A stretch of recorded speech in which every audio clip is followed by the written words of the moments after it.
অনুষ্ঠান বাড়িতে তেল মশলা বেশি দিয়ে দিয়ে মাংস রান্না খেতে খেতে আর ভালো লাগছে না, মুখে রুচি নেই। তাই আজকে বাড়িতে খুবই তেল মশলা কম দিয়ে একদম হালকাভাবে মাংস রান্না করলাম, অথচ খুবই সুস্বাদু।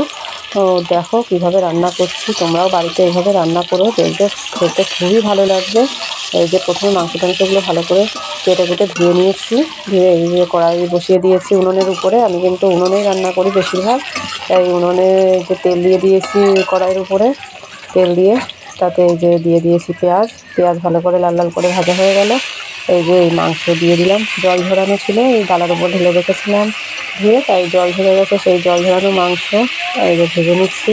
তোমরা যারা আমার ভিডিওগুলো দেখো, ফলো করো, তারা তো ঠিকই জানো যে আমি কিন্তু মাংস না ভেজে রান্না করি না। কাঁচা মাংস খেতে পারি না, গন্ধ লাগে কেমন। তার জন্য এই যে ভেজে নিচ্ছি হালকা। দেখো রঙটা যেই হালকা চেঞ্জ হয়ে গেছে তখনই লবণ দিয়ে দিলাম, দিয়ে তার সঙ্গে দিয়ে দিলাম হলুদ, আর দিয়ে দেবো আদা আর রসুন বাটা।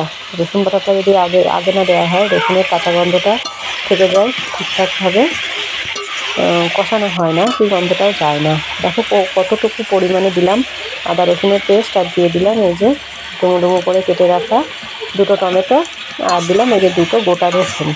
গোটা রসুন মাংসের মধ্যে দিলে খুবই সুন্দর খেতে লাগে, যার জন্য গোটা রসুনটা দিই। মাংস ছেড়ে তখন মনে হয় শুধু এই রসুনটা দিয়েই ভাত খাই। এই যে নাড়াচাড়া করে নেব, মানে কষাবো আর কি। এই যে কষাতে দেখো জল বেরিয়েছে, এই জলটা পুরোপুরি টানিয়ে নিয়ে তারপরে ঝোল দিয়ে দেবো। এই যে তার সঙ্গে দিয়ে দিলাম যে শিলনোড়াতে পেস্ট করা হচ্ছে জিরে আর শুকনো লঙ্কা বাটা, এটা দিয়ে এবার ভালো করে কষাবো যত সময় না মাংসের গায়ে থেকে তেল ছেড়ে দিচ্ছে তত সময়। এই যে নাড়াচাড়া করতে থাকবো। আমার ভিডিও কেমন লাগে সেগুলো অবশ্যই তোমরা কমেন্ট করে জানিও, আর নতুন কোনো ভিডিও যদি আমার থেকে দেখতে চাও সেটাও অবশ্যই জানিও। ভালো লাগলে একটু শেয়ার করে দিও এবং লাইক করো, কমেন্ট করো। এই যে দেখো ভালো করে কষিয়ে নেবো নাড়িয়ে চাড়িয়ে। কষানোর পরে যখন তেল ছেড়ে আসবে তখন কষানোটা হয়ে গেলে জল দিয়ে দেবো। এই যে দেখো চলছে, কষানো চলছে। দেখো উনুনে রান্না করলে একটা সুবিধা, মাংস খুবই তাড়াতাড়ি হয়ে যায় এবং খুব খেতে ভালো লাগে। কাঠের জালের রান্না অন্য রকম টেস্ট।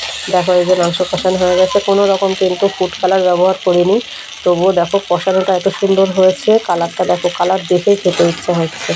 শুধুমাত্র দেখলে তো টমেটো আর এই শুকনো লঙ্কা বাটা দিয়েছি, কাঁচা লঙ্কা বাটা আজকে দিইনি। আর এর মধ্যে যে দিয়ে দিলাম গরম জল, যেটুকু ঝোল রাখবো। আজকে আমি একটু হালকা হালকা করেই বানিয়েছিলাম, খুব বেশি গামাখা মাখা বানাইনি, ঝোল ঝোল করে ভাতের সঙ্গে খাবো, যার জন্য ঝোল ঝোল করে মাংস বানিয়েছিলাম।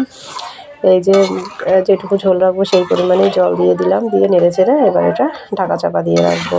দিয়ে যত সময় না আলু আর মাংস সিদ্ধ হচ্ছে, তোরা দেখো মাংস এই যে সিদ্ধ হয়ে এসছে প্রায়, কিন্তু আলুটা সিদ্ধ হয়নি, আর একটু ফোটাতে হবে।